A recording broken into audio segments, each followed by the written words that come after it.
Hi everyone, welcome back to my channel. If you are new here, thanks for stopping by. I'm Carol and I'm glad to have you here. So this is my first video of 2026, so I'm getting back into the groove here after the holidays. And this video is part of the Canuary collaboration with Lisa from SuttonsDaze. Her channel sponsors Canuary every year and she graciously asked me to participate, which I'm very happy to do. So there are a number of people who are participating in this collaboration, so make sure you check out the description box below. I will have all of the channels listed with links to their channels so that you can see what deliciousness they canned up on their channel. It'd be great to check it out and you might make some new friends there. The other thing I wanted to mention is she is going to be doing a pressure canner giveaway.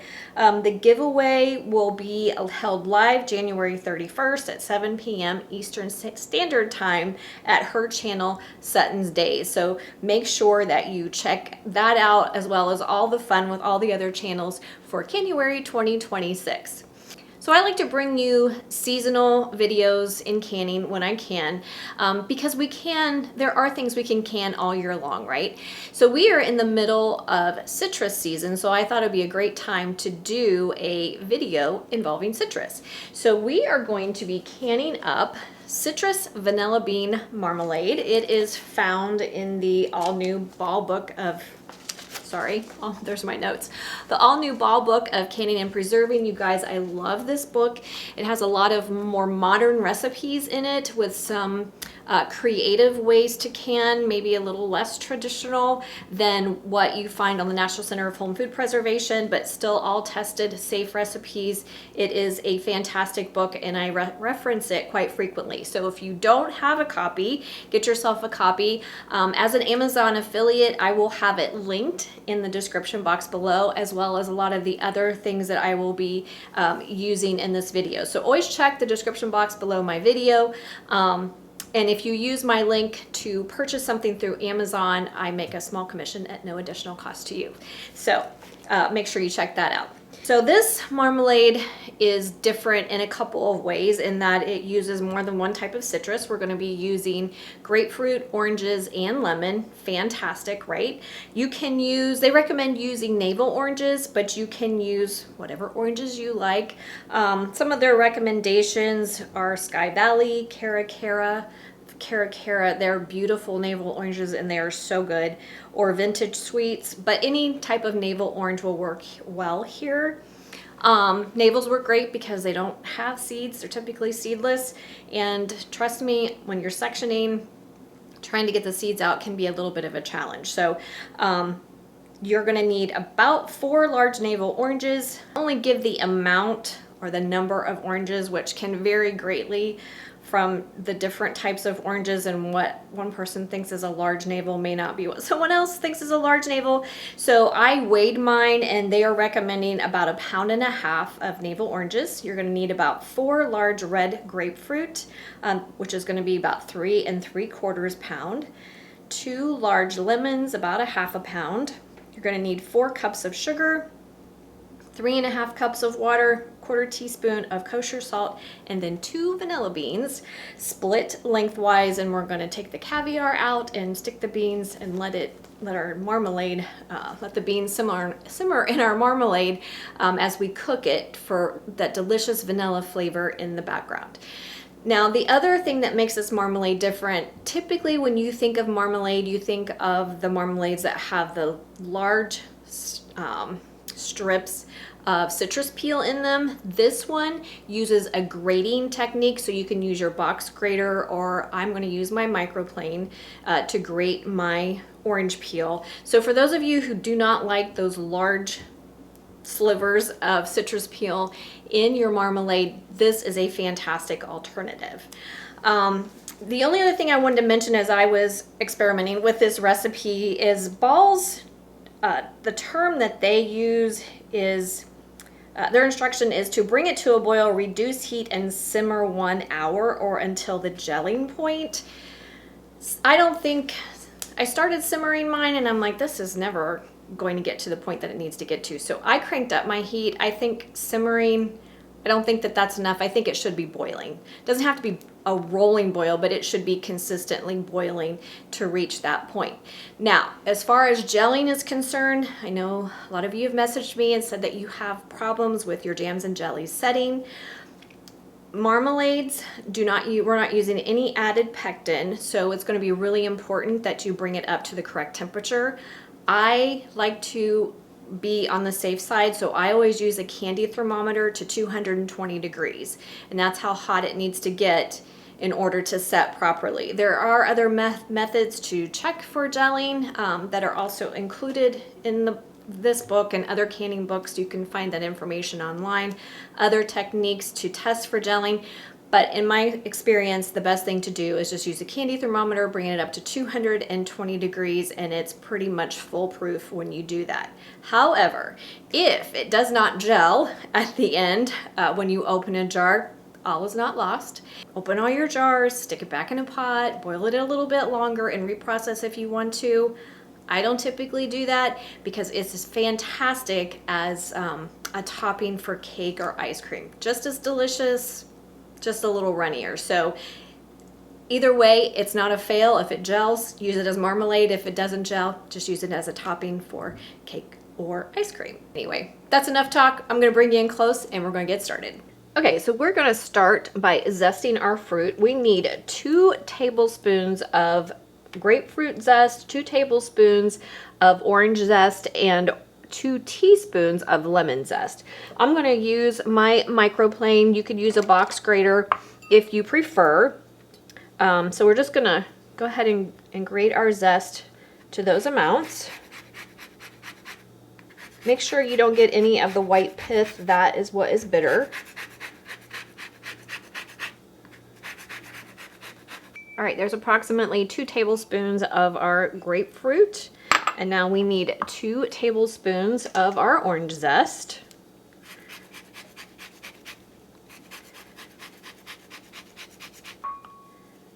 All right, and then 2 teaspoons of our lemon zest.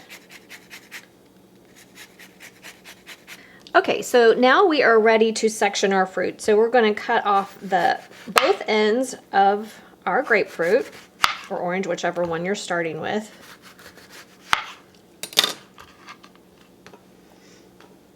And then what you want to do is carefully remove the rest of the peeling, including the pith. We do not want any of the white pith in there. So you want to get as close as you possibly can to the meat of the fruit, and just go all the way around your fruit and cut that off. I like to use my chef's knife, but if you prefer, you could use a paring knife instead. Just make sure whatever you use, it's nice and sharp. And there's still some white there. We want to get rid of as much of that as possible. And then we want to do this over a bowl because they're wanting us to save the juice. So what you're going to do once you get it cut is you're going to go in between the membranes and cut all the way to the center. And then your section will just pop right out. Again, go to the membrane on each side. Oops. And it'll pop out.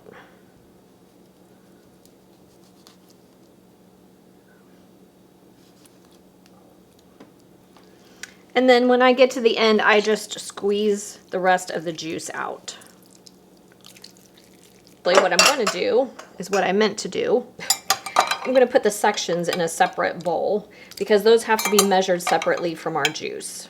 All right, the oranges, we're going to do the same thing, cut off the top and the bottom, and then you're going to go all the way around the edges, removing the rind and the pith.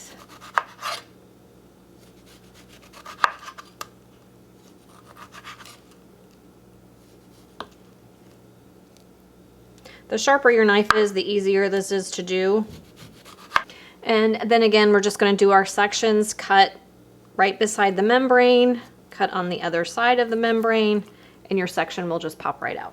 All right, and then our lemons, again, just cut the ends off, and we're going to cut all the way around it. It's a little more tedious with lemons, obviously, because they're smaller.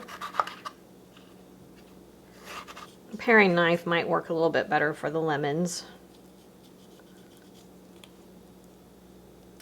All right, and then we're just going to, again, cut beside the membrane.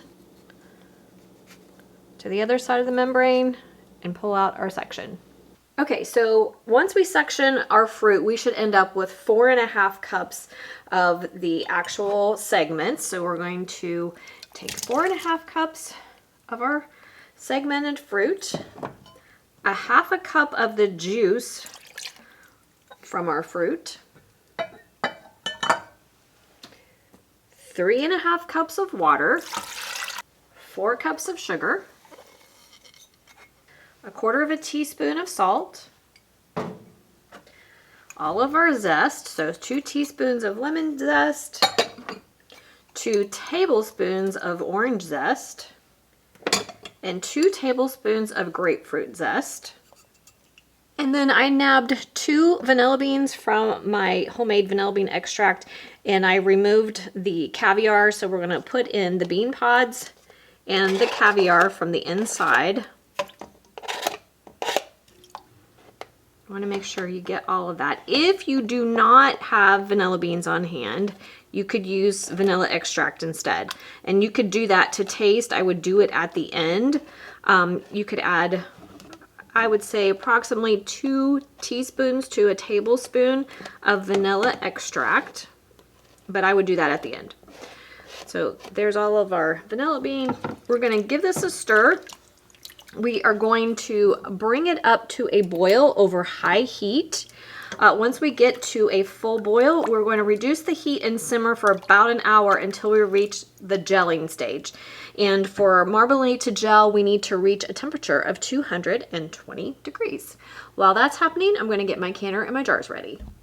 Guys, I've been simmering for about a half an hour now, and you can tell we've had some evaporation going on, but it's definitely not thick enough yet. So I'm gonna keep going, keep letting it simmer until it reaches the gelling point. Again, I'm going to be measuring mine through temperature. We want it to come up to 220 degrees. There are other ways to test for gelling, but the best way, in my opinion, is the temperature. So when we get there, I will bring you back. Okay guys, we have reached our 220 degrees. A couple of things I wanted to point out is that it will deepen in color. That's something else that you're looking for. The other thing is their instructions say to simmer it. If you just keep it at a simmer, it just takes forever. So I think the more appropriate term is for it to be a continuous boil like you see here, or you will never reach the 220 degrees. So we are all set for canning at this point. So I'm going to turn off my heat and I'm going to remove my vanilla beans, and then we're going to get things jarred up. Okay guys, modern canning guidelines state that we do not need to pre-sterilize lids or jars as long as we're processing for 10 minutes or more, and we're going to be processing for 10 minutes. As far as lids are concerned, the prep on that depends on the lid that you're using. So make sure you follow the manufacturer's instructions for the lids that you are using. I am using ball lids, so I just needed to wash them and rinse them well and set them aside. So we are ready to fill our jars. I'm going to fill our jars to 1/4 inch headspace, just like with any jam or jelly.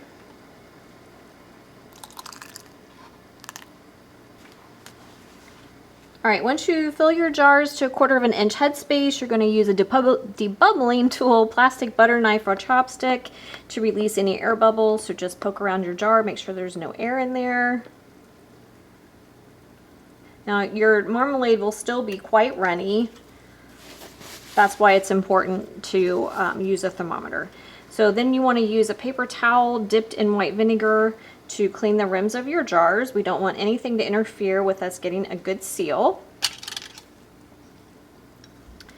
And then we're going to add our lids and then our bands to fingertip tight. And in the canner they go. Okay, I got pretty close to the amount that they said that the recipe would make. So I've got my jars in my canner. If you are water bath canning, you want to make sure that there's enough water in your canner to cover your jars by at least 1 inch. You want to make sure that the water is at a full rolling boil before you start your processing time. If you are steam canning, as I am, there's a dial gauge on top of your steam canner that tells you when to start your processing time when you are in your green zone. So bring it up to the correct temperature, either a full rolling boil or in your green zone for the steam canner, and then you're gonna process for 10 minutes. Once you reach the correct temperature for your water, either a full rolling boil or in your green zone, you want to adjust your heat just to maintain that. You don't want it boiling too vigorously throughout the canning process. When we get there, I'll bring you back. We are all done. I processed for 10 minutes like I told you, and then I turned off my canner and I let my jars sit in my canner for an additional 5 minutes or so. So I just want to show you what it looks like. Most of my jars have sealed already. See how pretty that is? Beautiful color. Just perfect. So I did stick some in the refrigerator. I had a little bit left over and I stuck it in the refrigerator just to get it to cool more quickly, just so I could show it to you what it looks like up close. It's really nice for those of you who do not like the thick cut orange rind. This will be perfect because it's got the smaller zest in it, but has amazing, amazing flavor. So, something that I wanted to mention, if by chance your marmalade does not set, all is not lost. You can take it out of the jars, cook it again a little bit longer, reprocess it, and go from there. Or you can just leave it as is, and it makes a delicious topping for cake or ice cream. So all is not lost. However you want to deal with it, it's never a failure. You can use it in some way. So I hope you'll give it a try. Thanks for coming along with me today, guys. If you have any comments or questions, leave them for me in the comment section. Don't forget to like, subscribe, and share, and I'll see you next time. Have a great day.